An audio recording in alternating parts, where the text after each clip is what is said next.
नमस्कार प्यारे मित्रों, आप लोग कैसे हैं। आई होप कि आप लोग अच्छे होंगे और आपकी पढ़ाई बेहतर चल रही होगी और आप लोग अपने जीवन को बेहतर बनाने के लिए अथक प्रयास कर रहे होंगे। प्यारे साथियों, आज आप लोगों को प्राचीन इतिहास से संबंधित उस महत्वपूर्ण टॉपिक्स को लेकर आया हूं जहां से एग्जाम में बार बार प्रश्न पूछे जाते हैं और आप लोग देखिएगा और देखने के बाद यदि आपको सेशन पसंद आता है तो आप लोगों के बीच में अधिक से अधिक शेयर कीजिएगा और जो बच्चे चैनल पर नए हैं कृपया चैनल को सब्सक्राइब कर लीजिएगा। तो चलिए प्यारे मित्रों, समय को ना गवाते हुए अपने मंजिल की ओर चलते हैं और देखते हैं हड़प्पा से संबंधित कैसे कैसे प्रश्न बनते हैं। एक एक पॉइंट को जानने का प्रयास करेंगे और आपकी जानकारी के लिए बता देना चाहता हूं, वैसे तो हड़प्पा कालीन जितनी भी लगभग भारत के अंदर जितने भी और विश्व में भी जितने ऐसे स्थान है 1500 से अधिक स्थलों का पता लगाया जा चुका है। कितना? 1500 से अधिक। जी हाँ, 1500 से अधिक स्थलों का पता लगाया जा चुका है आज तक की हम बात करेंगे, जिसमें सिर्फ 7 को ही नगर की संज्ञा दी गई है। कितने को? याद रखना, सिर्फ 7 को ही नगर की संज्ञा दी गई है। और ये 7 कौन कौन से हैं जिनको नगर की संज्ञा दी गई है? आप लोग पढ़िएगा, आपको बहुत ही इंटरेस्ट आने वाला है। और एग्जाम में यहाँ से प्यारे मित्रों बहुत तरह से प्रश्न बनते हैं, उन प्रश्नों को आप जो है पूरी तरह से कर पाएंगे ये वीडियो देखने के बाद। तो याद रखना, सिर्फ 7 को ही नगर की संज्ञा दी गई है और लगभग 1500 से अधिक स्थलों का पता लगाया जा चुका है आज तक में। और ये 7 कौन कौन से हैं जिसको नगर की संज्ञा दी गई है तो आप सब जानते हैं। पहला तो हड़प्पा, जी हाँ। दूसरा क्या है? मोहनजोदड़ो है। पहला हड़प्पा, दूसरा मोहनजोदड़ो। और तीसरा क्या है? याद रखना, कालीबंगा। जी हाँ, कालीबंगा। उसके बाद क्या है? चौथे नंबर पे लोथल है। क्या है? चौथे नंबर पे लोथल है। और 5वें नंबर पर क्या है प्यारे मित्रों? तो याद रखना, चनहुदड़ो है। क्या है? चनहुदड़ो। और इसके बाद क्या है? छठे नंबर पे बनवाली। क्या है? बनवाली। और इसके बाद क्या है प्यारे मित्रों? धौलावीरा। जी हाँ, क्या है? धौलावीरा। ये 7 को ही नगर की संज्ञा दी गई है, जैसा कि आपको सामने से दिख रहा होगा। हड़प्पा हो गया, मोहनजोदड़ो हो गया, कालीबंगा हो गया, लोथल हो गया, चनहुदड़ो हो गया, बनावली या बनवाली कहीं भी मिल जाएगा, और धौलावीरा। तो प्यारे मित्रों, इस 7 को ही नगर की संज्ञा दी गई है प्यारे मित्रों। वैसे तो हड़प्पा कालीन जितने भी स्थल का लगभग 1500 से अधिक स्थलों का पता लगाया जा चुका है, जिसमें से 7 को ही नगर की संज्ञा दी गई है। तो हम एक एक पॉइंट को हम समझने का प्रयास करेंगे। आखिर मोहनजोदड़ो है कहाँ, हड़प्पा है कहाँ, हड़प्पा की खोज किसने किया है, और याद रखना लोथल की खोज किसने किया है, कालीबंगा की खोज किया है। यानी कि एक एक पॉइंट पर हम नजर रखते हुए पॉइंट टू पॉइंट आगे बढ़ेंगे और देखेंगे कि हड़प्पा की खोज सबसे पहले किसने किया है और उसका उल्लेख किसके इशारे पर किया गया है। ये एक एक पॉइंट को समझने का प्रयास करेंगे प्यारे मित्रों। आई होप कि आप लोग मेरी बात को समझ गए होंगे कि हमारा इशारा किधर चल रहा है, और आप लोग देखिएगा बहुत ही आनंद आने वाला है। तो प्यारे मित्रों, चलिए हम शुरुआत करते हैं। सबसे पहले हम हड़प्पा को जानने का प्रयास करते हैं। जी हाँ, हड़प्पा को ये देखेंगे कि हड़प्पा है कहाँ और हड़प्पा की खोज किसने किया है। तो याद रखना, हड़प्पा की खोज किसने किया है? तो याद रखना, दयाराम साहनी। जी हाँ, हड़प्पा की खोज किसने किया है? दयाराम साहनी ने किया है। और कब किया है प्यारे मित्रों? तो याद रखना 1921 में। कब किया है? 1921 ईस्वी में जो है हड़प्पा की खोज की गई है। और हड़प्पा, जी हाँ, हड़प्पा का नाम तो वैसे सभी जानते हैं। याद रखना, हड़प्पा है कहाँ? तो याद रखना, हड़प्पा पाकिस्तान के, जी हाँ, पाकिस्तान के पंजाब प्रांत के मांटगोमरी जिले में स्थित है। इस पॉइंट को आप ध्यान में रखिएगा। हड़प्पा है कहाँ?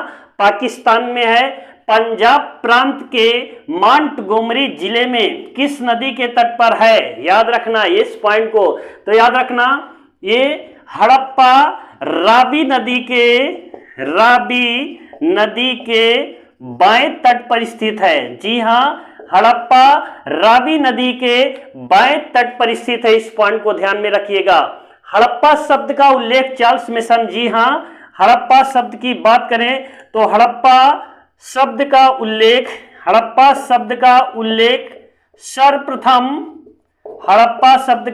सर्वप्रथम कब किया गया? 1826 ईस्वी में।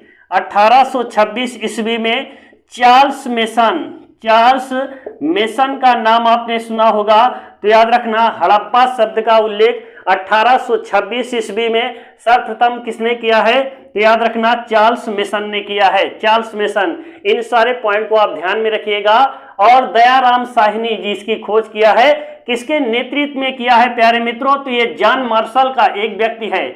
जॉन मार्शल के निर्देश पर ये पॉइंट आता है कि हड़प्पा की खोज दयाराम साहनी ने 1921 में किसके इशारे पर किया है, किसके सहयोग से किया है?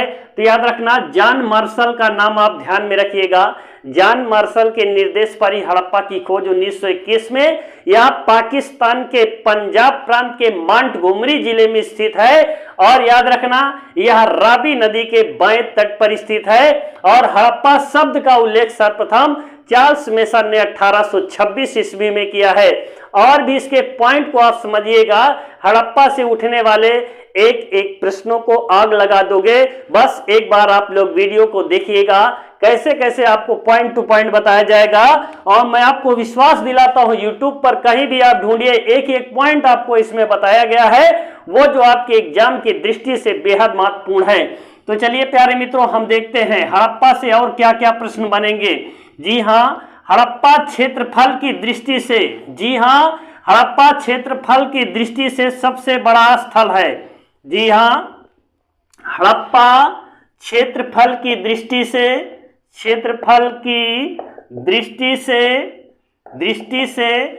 सबसे बड़ा स्थल है, सबसे बड़ा स्थल है। इन सारे पॉइंट को आप नोट कीजिएगा। जी हां, और यहां से कुछ ऐसे साक्ष्य मिले हैं जो एग्जाम में बार बार पूछे जाते हैं। तो याद रखना हड़प्पा से ही R37 कब्रिस्तान का साक्ष्य मिला है।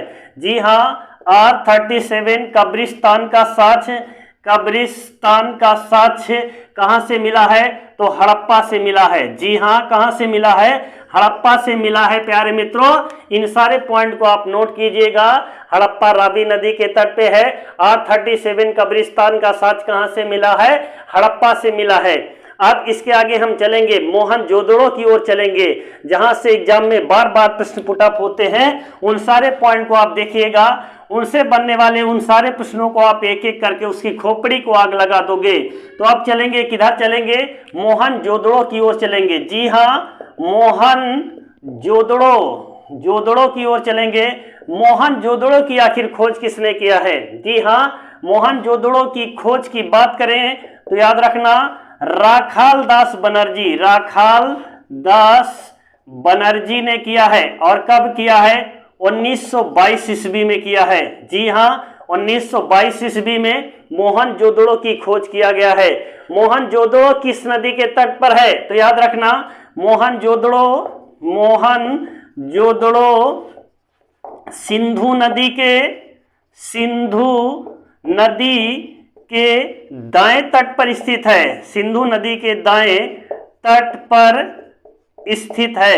इन सारे पॉइंट को आप ध्यान में रखिएगा। और यह क्षेत्रफल की दृष्टि से दूसरा सबसे बड़ा नगर था। जी हां, क्षेत्रफल की दृष्टि से दूसरा सबसे बड़ा नगर था कि पहला? तो सॉरी, ये याद रखना, ये मोहनजोदड़ो क्षेत्रफल की दृष्टि से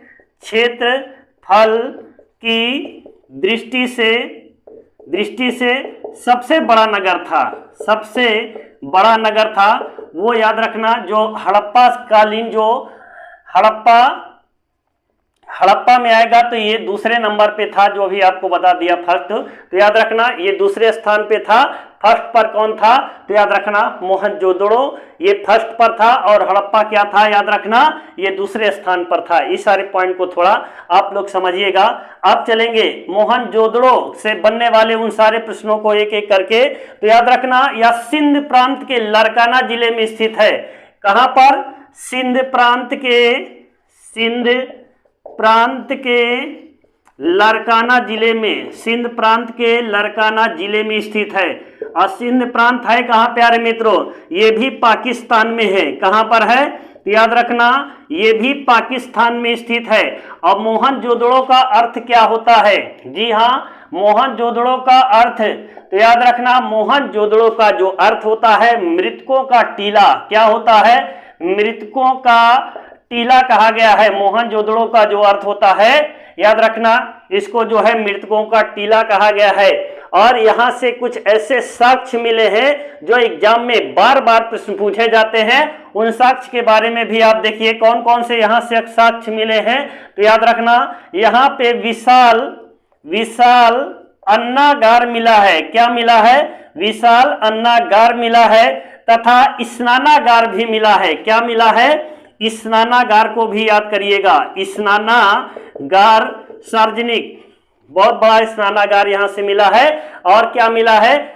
अन्नागार भी यहीं पर मिला है, मोहनजोदड़ो से ही मिला है। प्यारे मित्रों, सेशन अगर अच्छा लगेगा तो लोगों के बीच में शेयर करने से आप कोई गुरेज नहीं कीजिएगा कि ना जाने कौन से बच्चे का भविष्य संवर जाए। आप लोग उन सारे बच्चों के पास में शेयर करने का कार्य कीजिएगा जो शायद है कि गांव से हैं, वो इन सारे पहुंच से दूर हैं। उन तक आप लोग इसको अधिक से अधिक शेयर करने का कार्य कीजिएगा और थोड़ा शिक्षा में हमारा बढ़ावा देने में थोड़ा सहयोग करें प्यारे मित्रों, ताकि हम जो है इसको आगे बढ़ाने में आप सबका मुझे सहयोग चाहिए। और अधिक से अधिक लोगों के बीच में शेयर कीजिएगा ताकि ये जो है तेजी के साथ लोगों के बीच तक मेरी बातों को पहुंचाने में का प्रयास करें। आप लोग थोड़ा सहयोग करें। तो प्यारे मित्रों, अब हम किधर चलते हैं? तो याद रखना अब हम देखेंगे चनहुदड़ो। जी हाँ, अब हम क्या देखने वाले हैं?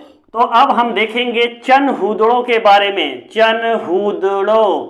चनहुदड़ो कहाँ है और इसकी खोज किसने किया है? तो याद रखना इसकी खोज, चनहुदड़ो की खोज 1931 और कहीं कहीं पे 30 भी मिल जाएगा, कंफ्यूज नहीं होइएगा। चनहुदड़ो की खोज, जी हाँ, चनहुदड़ो की खोज एनजी मजूमदार ने किया है। किसने किया है? चनहुदड़ो की खोज एनजी मजूमदार ने किया है। मजूमदार ने किया है। और ये है कहाँ चनहुदड़ो? तो याद रखना ये चनहुदड़ो भी पाकिस्तान में है। कहाँ पर है? ये भी पाकिस्तान में है। चनहुदड़ो भी पाकिस्तान में है। प्यारे मित्रों, इसमें ऐसी ऐसी कुछ कहानियां मिली है चनहुदड़ो से जिसके बारे में जानना बेहद जरूरी है। और वो कौन कौन सी ऐसे पॉइंट है जहां से मटका बनाने का कारखाना, जी हाँ, यहां से क्या मिला है? मटका बनाने का कारखाना। मटका बनाने का कारखाना कहां से मिला है? तो याद रखना चनहुदड़ो से मिला है मटका बनाने का कारखाना। और याद रखना यहां से ऐसी एक मुद्रा मिली है जिस पर 3 घड़ियाल, जी हाँ, यहां से एक मुद्रा मिली है। क्या मिला है? मुद्रा मिली है जिस पर 3 घड़ियाल, जी हाँ, 3 घड़ियाल तथा 2 मछलियों का चित्र अंकित है। 2 मछलियों का चित्र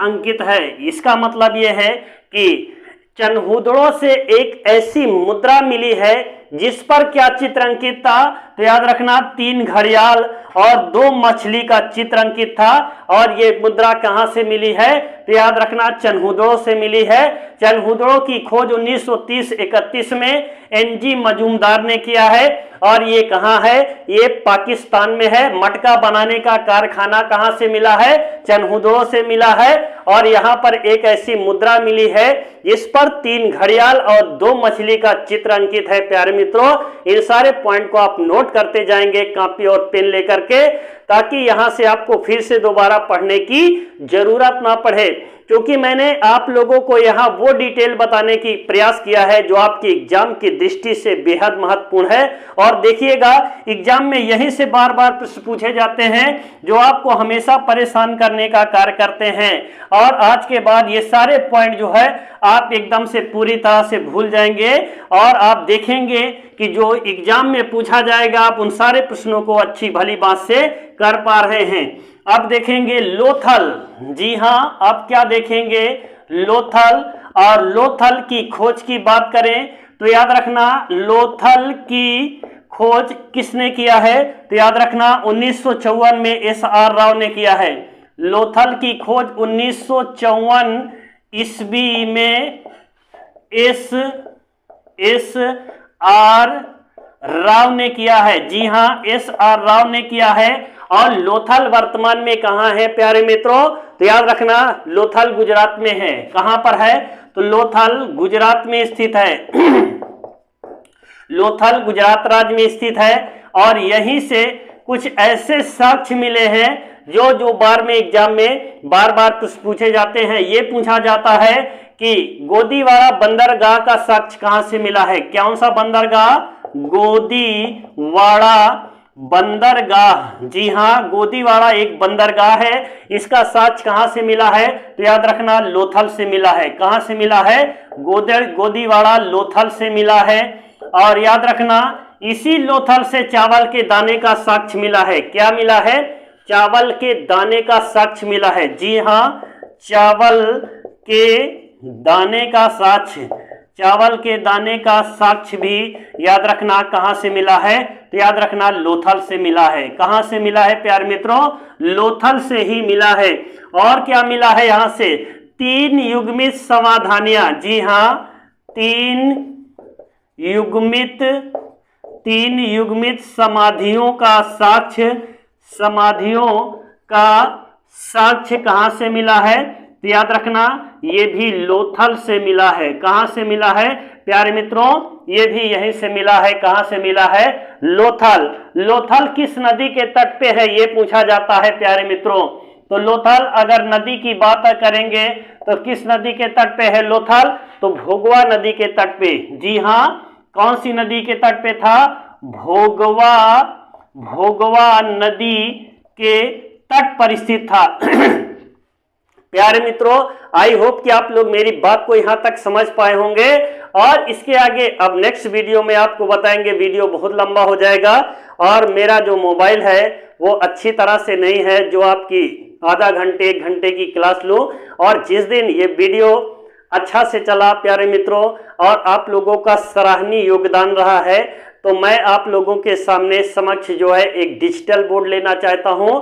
और आप लोग इसे अधिक से अधिक लोगों के बीच में शेयर कीजिए ताकि हम आप लोगों के लिए कुछ अच्छा बेहतर कर पाए। प्यारे मित्रों, हम ये चाहते हैं कि आप लोग थोड़ा हमारा सहयोग कीजिए और हम शिक्षा को बढ़ावा देने में आप लोग थोड़ा मेरा सहयोग करते हुए और आगे ले जाना है मुझे। तो चलिए प्यारे मित्रों, आज की क्लास को यहीं पर विराम करते हैं। जय हिंद, जय भारत।